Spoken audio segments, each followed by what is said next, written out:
letting them know that the other side, you know, they don't regret anything. They're not angry. They don't hold grudges.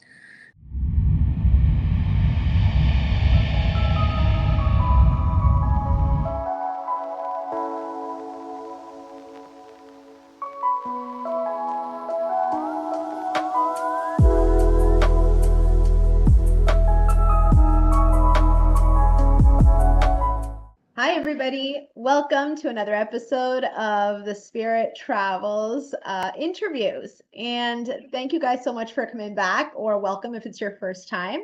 Today, we have an interview with Beth Chantal. Beth Chantal is going to explain her experience, and then I'll just ask her a few questions toward the end of her account. So Beth Chantal, whenever you're ready, you can start, and yeah, go for it. Okay, hi guys. So my experience happened August 4th, 2016, during a planned C-section. I had already been in there for about an hour and a half, which is pretty long. And I remember looking over and I said to my midwife, I don't feel right. My blood pressure was dropping really quick, and that's when I just coded. And when that happened, I went somewhere. It was a pretty bright area. There were no people. I couldn't see people.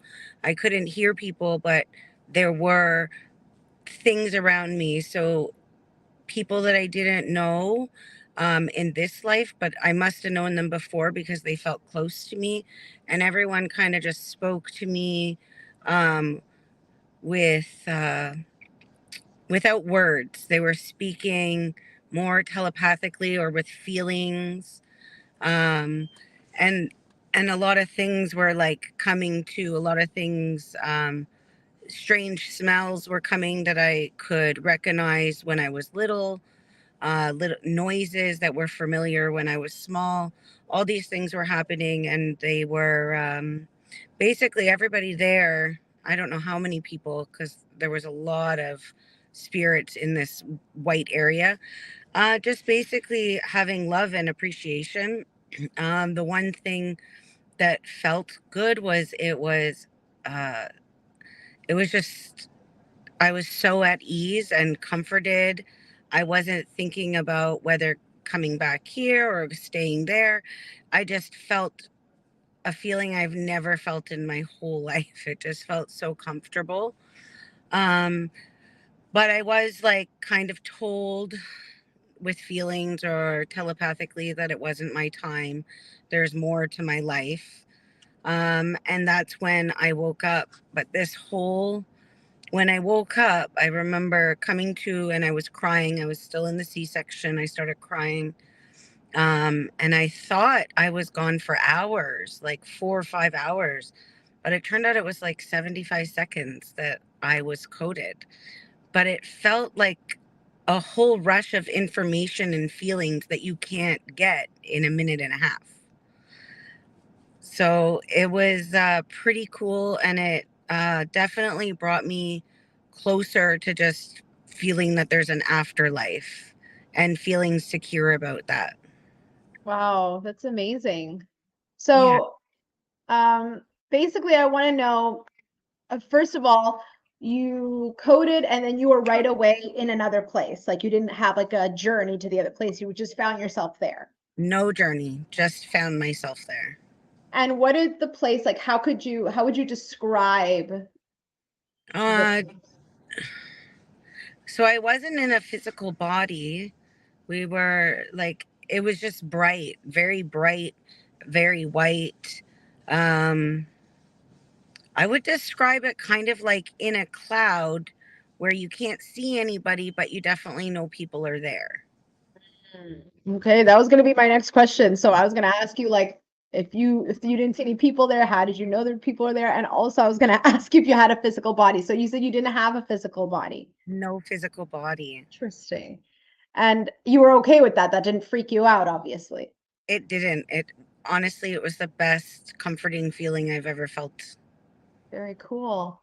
Yeah. And you you you mentioned that you could kind of experience um people talking to you or like mentally giving you emotions and like thoughts and feelings and stuff.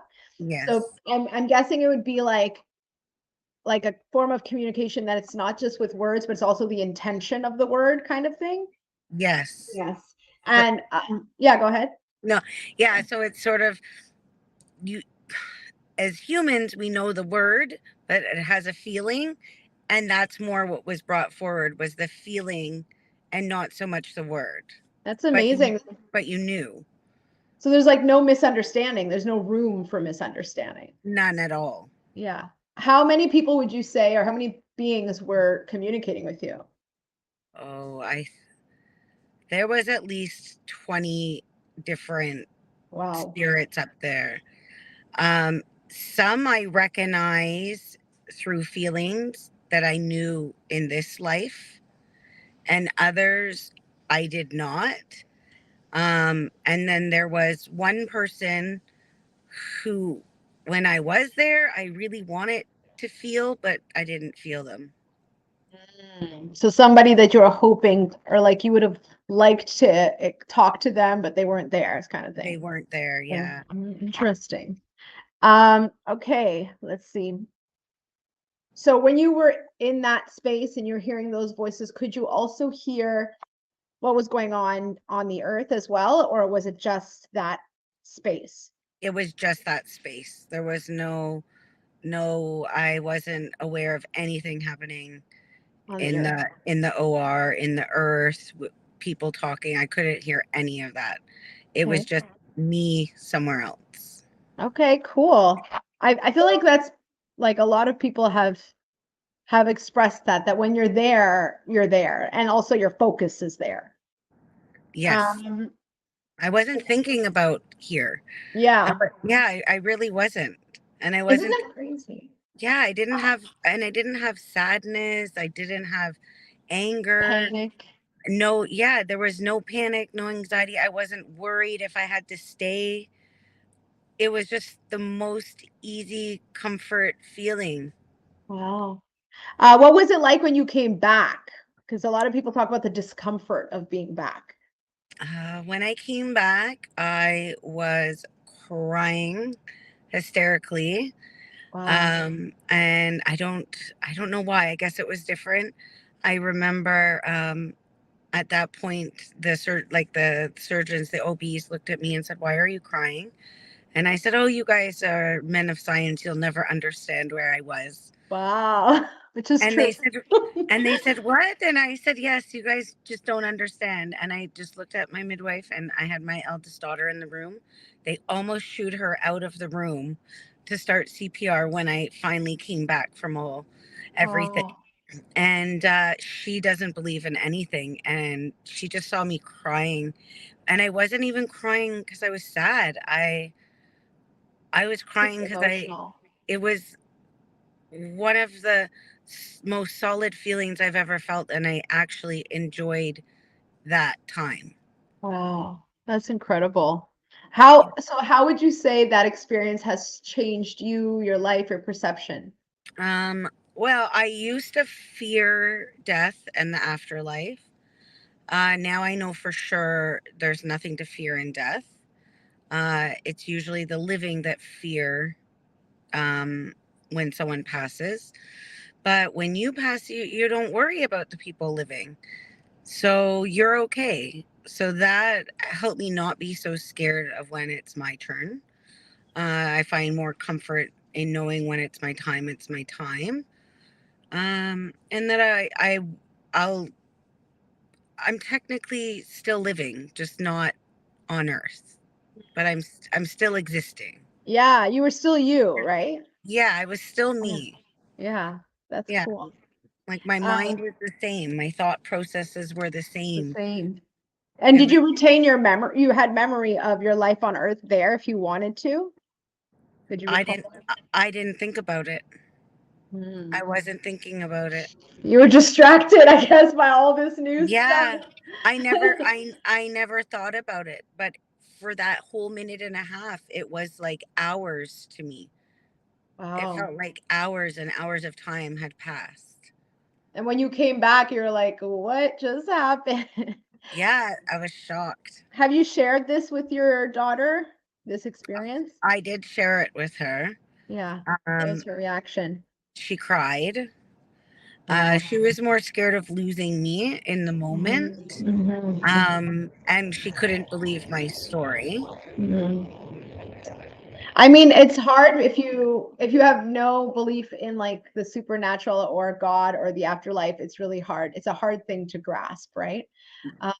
But I believe you. I believe all those things exist. So yeah, I think like the people who get, and there's a lot more people now who have these experiences because of science and medicine and stuff. People are coming back a lot more. So I think that maybe in the next 20, 30 years, people may start opening their minds up to this idea that actually, yeah, we continue on, hopefully. Yes. Yeah.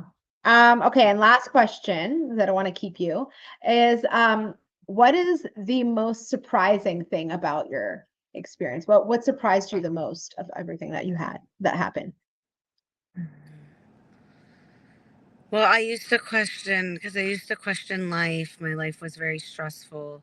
So when I experienced it and I didn't actually pass over and die and have to stay, that was the most surprising part.